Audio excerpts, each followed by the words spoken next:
KC-135R Stratotanker crashes over northern Iraq on 12 March 2026. 6 fatalities altogether, 6 crew members on board that. 2 separate KC-135 aircraft collide. One is able to make it back to Tel Aviv airport and land safely. I'm going to give you the background on what has happened and what we know now almost a week after that terrible, terrible crash. The 2 aircraft involved, the tail number was 623556. That's the airplane that crashed. The other tail number was 638017. And it landed safely back at Tel Aviv airport. The history behind the KC-135 is kind of fascinating. This is an aircraft that started its life as the Boeing 707 back when the jet age started back in the 50s and 60s. These are very old airplanes. They were designed and built and put into service by the U.S. Air Force back in the 1960s. These airplanes are older than the Beatles. I mean, this is really an old aircraft. But they do a job, and they do it terrifically. And so in support of Operation Epic Fury, these aircraft will carry 200,000 plus pounds of fuel to refuel jet fighters and other aircraft that have refueling capability so that they can continue to do their mission. They are not logistical aircraft. They are warplanes. I'll explain the difference between that in a minute. But they are out there in harm's way, right out on the front lines, refueling our jet fighters so they can get back into the fight. The R designation on the KC-135 came a number of years ago when they took that little, looked like a vacuum cleaner motor off of the engines and put a decent size jet engine on it. Kind of updated it for the 21st century. But the larger engines is where the R designation came from. Now, how does the KC-135 relieve another airplane in a war zone? Because I think this is really important for us to understand what exactly happened and why the one airplane crashed and the other airplane made it back. All right. In the Air Force and in the Navy as well, there are a ton of acronyms, and acronyms are just basically abbreviations for long expressions. And a lot of times we live by the acronyms and we don't even know what they stand for. But the first one that's important to us here today is the ATO, and the ATO is Air Tasking Orders. And so an air tasking order will be given to in a war zone, right? In this case in particular over there in Iran, it'll be given to give the big picture of what needs to be done, at least for the day or the week. And they get refined rather often. Then specifically, there's a thing called a spins, and spins are not like an airplane spinning, but it's a special instructions. That's the abbreviation for it. And those might get updated by the hour.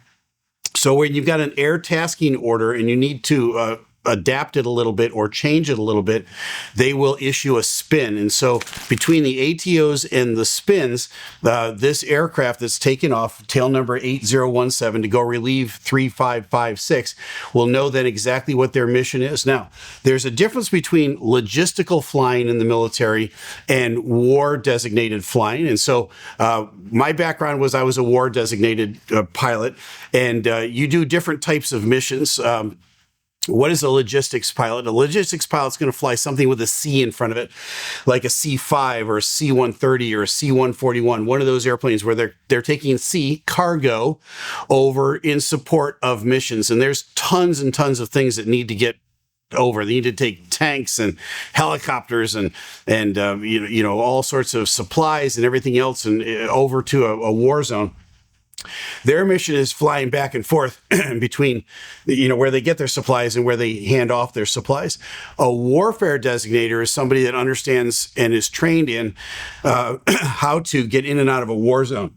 And that really has a lot of tricks to it. Now, in terms of what does one KC-135 refueler relieve another KC-135 refueler, they will have a pre-assigned refueling track.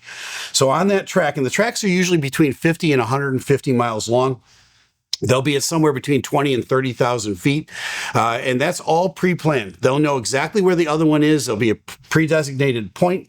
And let me show you this. This is what it looks like, a typical track. Now, this is not the track that these guys were on, but this is one, it's called an anchor pattern. And typically it involves a few things. It involves an anchor point. And if you can see right there, that triangle that I'm circling, all right, that's the anchor point.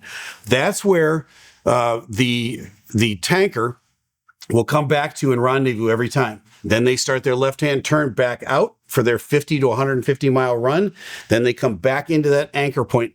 Off to the distance will be the receiving aircraft. Now, the receiving aircraft could be any sort of fighter jet, anything that is able to be refueled will be out there well out of the way, so they don't get involved in the refueling process, because it's very intricate how they refuel.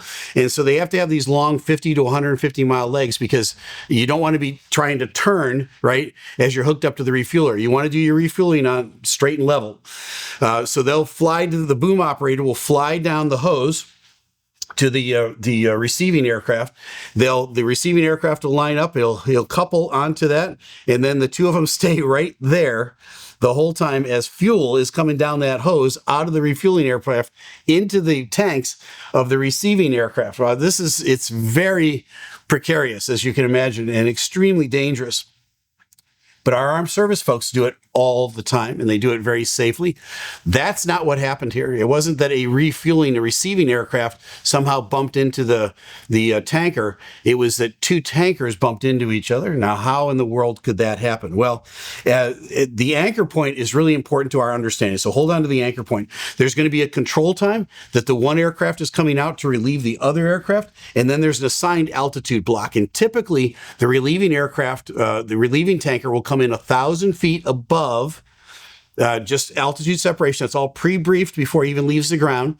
They'll come in 1,000 feet above, and they'll hang out there until they make communication with the aircraft that they're relieving. They'll talk over the radios about how they're going to do the handoff. And a lot of it is pre-scripted already. They've been trained for this. And then they'll go down and they'll join up on the other aircraft, and they'll do what's called formation flying. Now, what's formation flying? Formation flying, you've seen this a lot. Anytime there's a flyover on a sports event and you see the 4 or 5 jets fly over, that's formation flying. Typically, jet fighters will always have a wingman, and they'll be right there. I did a lot of formation flying back in the day and trained other pilots on how to do formation flying. Typically, what you'll do is you'll come up underneath the other aircraft. You'll find a point on that aircraft that's a good point, and a point on your windscreen, and you'll line those two up, and you hold on to that point, and you're adjusting your power, your airspeed, and your altitude to keep that spot. So it's a little bit of a ballet, because they're moving forward and backwards just a little bit, and you got to stay right there in that spot. It's called relative motion, and relative motion is really it's difficult sometimes to adjust to. It takes a lot of training. And so these guys would have been trained in formation flying and appreciating that relative motion until they get right to that spot, and then they lock right in and they keep themselves lined up in formation. This may have been what went wrong on this flight, and I'll talk about that in a minute.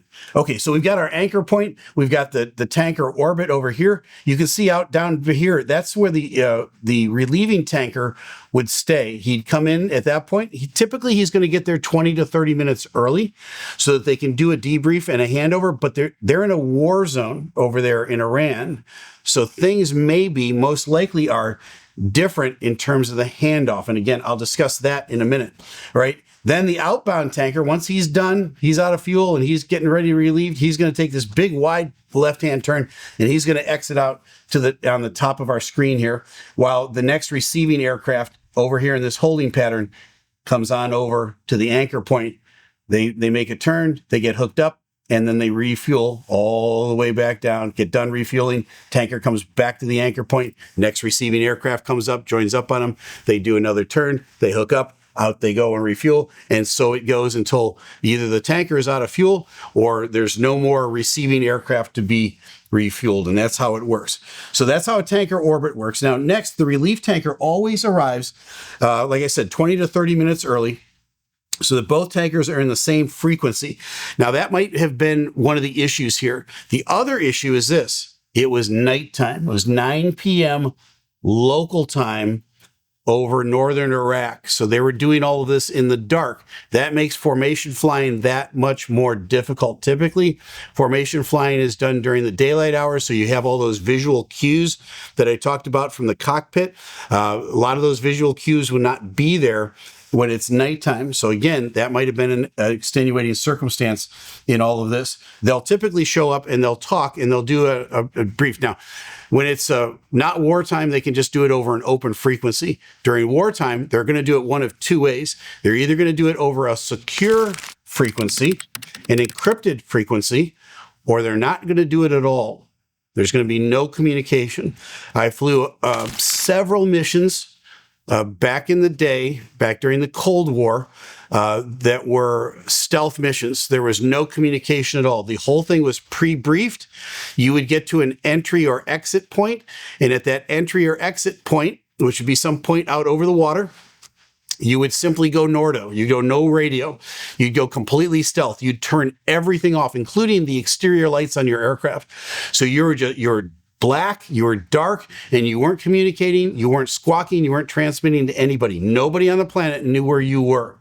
And so you'd go out to your operating area at the designated time, and then again at the designated time, you'd go down to your altitude. These guys, in this case, they'd join up.